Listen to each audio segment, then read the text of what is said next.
ताज्या बातम्यांसाठी महान करेला सबस्क्राइब करा आणि बेल आयकॉनला क्लिक करा।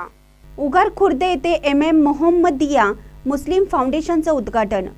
उगार खुर्द येथे MM मोहम्मदिया मुस्लिम फाउंडेशनचं उद्घाटन प्रमुख पाहुणे असलम नालबंद, कागवाड PSI राघवेंद्र खोत यांच्या हस्ते करण्यात आलं। यावेळी राजू गुरव, आयाज रफिक मास्तर, मौलाना सईद नदाब बंदेनवाज, मैशाळे, गौसपाक मोमीन, बाळकृष्ण पाटील हे प्रमुख उपस्थित होते। यावेळी असलम नालबंद म्हणाले, समाजसेवा करण्यासाठी या संघटनेची स्थापना केली आहे। या संघटनेचे कार्यकर्ते चांगले कार्य करतील असा मला विश्वास आहे। तुमच्या कार्याला माझी साथ राहील असं आश्वासन दिलं।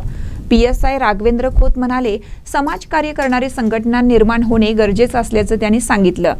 MM मोहम्मदिया मुस्लिम फाउंडेशनचे पदाधिकारी chairman Bandenawaz Mhaishale, vice chairman Gauspak Momin, secretary Yasin Dange, joint secretary Arif Mhaishale, खजिनदार सलीम मुल्ला आदी पदाधिकारी उपस्थित होते।